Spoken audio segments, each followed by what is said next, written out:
कर्ण महाभारत का एक ऐसा योद्धा जो शायद अर्जुन को भी हरा सकता था। अपने पिता सूर्यदेव से मिले कवच और कुंडल के कारण वो अमर था, उसे कोई नहीं मार सकता था। लेकिन युद्ध के दौरान अर्जुन के हाथों वो मारा गया। इसके पीछे एक देवता का हाथ था जो इंद्रदेव है, स्वर्गलोक के राजा और अर्जुन के पिता, जो अपने पुत्र की रक्षा करने के लिए कुछ भी कर सकते थे। इंद्रदेव जानते थे कि युद्ध में अर्जुन और कर्ण का सामना होना तय है, इसलिए युद्ध के एक दिन पहले इंद्रदेव साधु का रूप लेकर कर्ण के पास चले गए। उन्होंने छल से कर्ण के कवच और कुंडल दान में मांग लिए। कर्ण को पता था कि ये इंद्रदेव है जो नहीं चाहते कि कर्ण अमर रहे। फिर भी कर्ण ने अपने कवच और कुंडल दान कर दिए और युद्ध में उसकी मृत्यु हो गई। और तो और आज कोई इंद्रदेव की पूजा क्यों नहीं करता, उनकी बात कोई नहीं करता। आज हम इंद्रदेव के ऐसी कहानियों के बारे में बात करेंगे जो आपको हैरान कर देगी।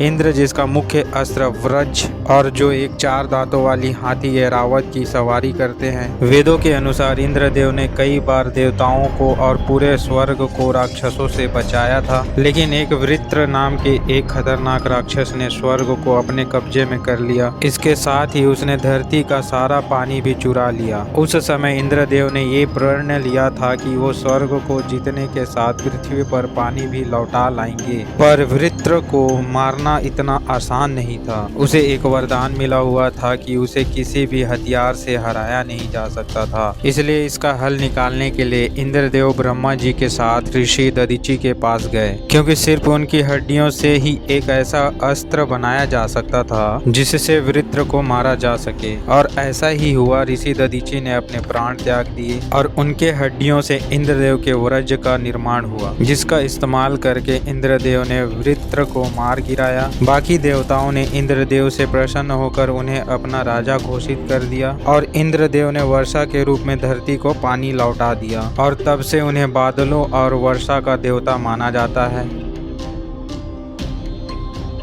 इंद्रदेव की पत्नी का नाम सची था, हालांकि उनके कई और संबंध भी थे। स्वर्ग के सभी अप्सराओं मानो उनके ही कब्जे में। स्वर्ग के सबसे खूबसूरत बगीचे नंदन का नंदन में कल्प वृक्ष जैसे पेड़ थे। ये पेड़ किसी की भी कोई भी इच्छा पूरी करने के लिए जाने जाते थे। जहाँ एक तरफ इंद्रदेव के पास किसी भी चीज की कमी नहीं थी, वहीं असुरों के पास हर चीज की कमी थी, और इसीलिए अक्सर स्वर्ग पर असुरों का आक्रमण हुआ करता था और इसके चलते अक्सर इंद्रदेव युद्ध में व्यस्त रहते थे। ऐसा माना जाता है कि देवों की हमेशा जीत होती है, लेकिन इंद्रदेव की कहानी में विजय के साथ पराजय के किस्से भी पाए जाते हैं। इसलिए जब भी असुरों का पक्ष भारी होता था, इंद्रदेव त्रिमूर्ति की सहायता लेते थे। उनके सहारे इंद्रदेव स्वर्ग को वापस पा लेते थे, लेकिन जब भी उनका स्वर्ग लोक सभी खतरों से सुरक्षित होता, तब भी उन्हें अपना राज्य छिन जाने की चिंता लगी रहती। इस डर का एक और कारण एक मशहूर प्रथा थी। इस प्रथा के चलते कोई भी इंसान या देवता 1000 अश्वमेध यज्ञ करने से इंद्र की पद भी पा सकता था। इसलिए इंद्रदेव कभी भी पूरी तरह से निश्चिंत महसूस नहीं करते थे। धीरे धीरे इसी असुरक्षित होने का डर और उनके बढ़ते अहंकार के साथ इंद्रदेव को लगने लगा कि दूसरों पर उनका पूरा वश होना चाहिए। उन्होंने देवताओं के साथ पृथ्वी के लोगों में भी अपना डर फैलाना शुरू कर दिया। उनका कहना था कि अगर कोई भी उनके खिलाफ या किसी ने भी उनका निरादर किया तो वो वर्षा रोक देंगे। अपनी फसलें बचाने के लिए पृथ्वी के वासियों ने इंद्रदेव की पूजा करनी शुरू कर दी। इंद्रदेव हमेशा तपस्या और यज्ञ करने वाले लोगों से भयभीत रहते थे। उनके मन में एक ही विचार आता रहता था, ये लोग कहीं तपस्या और यज्ञ करके मुझसे मेरा सब कुछ छीन न ले। इसी कारण इंद्रदेव नई नई तरकीबों से लोगों की तपस्या और यज्ञ में बाधाएं डालने की कोशिश करते थे। जब इंद्रदेव ने गुरु विश्वामित्र को तपस्या में लीन देखा, तो उन्होंने मेनका नाम की एक अप्सरा को उनके पास ध्यान भंग करने को भेजा, और ऐसा करने में वो सफल हो गए। इंद्रदेव के अहंकार के साथ उनकी काम वासना भी कम नहीं थी और इस बात का प्रमाण हमें अहल्या की कहानी से मिलता है। अहल्या महर्षि गौतम की पत्नी थी जिसकी सुंदरता के चर्चे तीनों लोगों में हुआ करती थी। इंद्रदेव उनकी कहानियों से इतने मोहित हुए कि एक बार उन्होंने अहल्या के साथ समय बिताने का फैसला किया। ये जानते हुए कि वो शादीशुदा थी, इंद्रदेव अहल्या से मिलने पृथ्वी लोक आए। एक बार जब महर्षि गौतम अपने घर से बाहर गए हुए थे तब इंद्रदेव ने महर्षि गौतम का रूप लिया और अहल्या के सामने उनके पति के रूप में प्रकट हो गए। उन्होंने अहल्या को उनसे संबंध बनाने को कहा, लेकिन कुछ ही समय में अहल्या को ये एहसास हो गया था कि वो उनके पति नहीं थे। अपने आप से दूर कर जब अहल्या ने उनसे सवाल किए तब पता चला कि वो दरअसल इंद्रदेव थे। जब महर्षि गौतम वापस आए और उन्होंने ये सब देखा तो महर्षि गौतम बहुत क्रोधित हो गए। उन्होंने अहल्या को एक पराये पुरुष के साथ देकर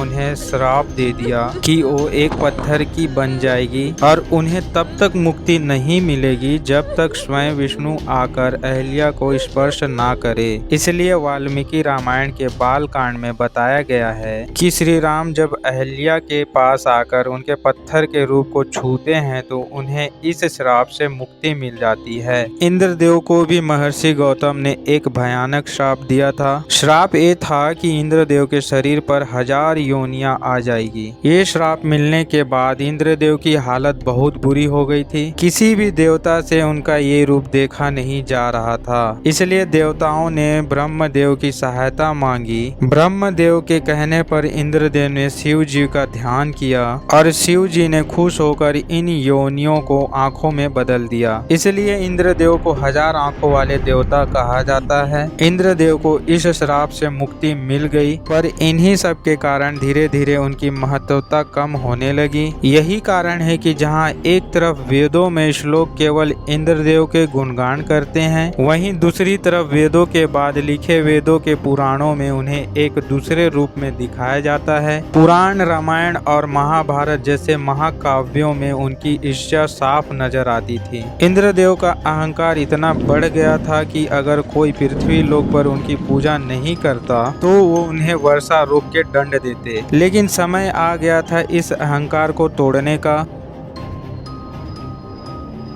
वृंदावन के गांव में एक दिन बहुत बड़े पूजा की तैयारी की जा रही थी। वहां रहने वाले 7 साल के श्री कृष्ण के मन में ये प्रश्न आया कि आखिर ये किस देवता को प्रसन्न करने की कोशिश है। तभी उन्हें वृंदावन के लोगों ने बताया कि ये पूजा इंद्रदेव के लिए की जा रही थी ताकि वर्षा होती रहे। ये सुनकर श्री कृष्ण ने कहा कि इंद्रदेव की वजह से वर्षा नहीं होती। सभी चौंक गए। श्री कृष्ण ने उन्हें समझाया कि गोवर्धन पर्वत की वजह से वर्षा होती है, इंद्रदेव की वजह से नहीं। गोवर्धन पर्वत के कारण बादल आकर्षित होते हैं जिनसे वर्षा होती है। गाय और बैलों के लिए चारा भी इसी पर्वत से मिलता है। ये समझाने के बाद श्री कृष्ण ने इंद्रदेव की जगह गोवर्धन पर्वत की पूजा करने का सुझाव दिया। सभी को उनकी बात सही लगी और उन्होंने गोवर्धन पूजा की तैयारी शुरू कर दी। जब स्वर्ग में इंद्रदेव को ये बात पता चली तो उनके क्रोध की सभी सीमा पार हो गई। उन्होंने उनके काले बादलों को इकट्ठा कर उन्हें वृंदावन पर गरजने का आदेश दिया। वृंदावन में एक भयंकर बाढ़ आ गई।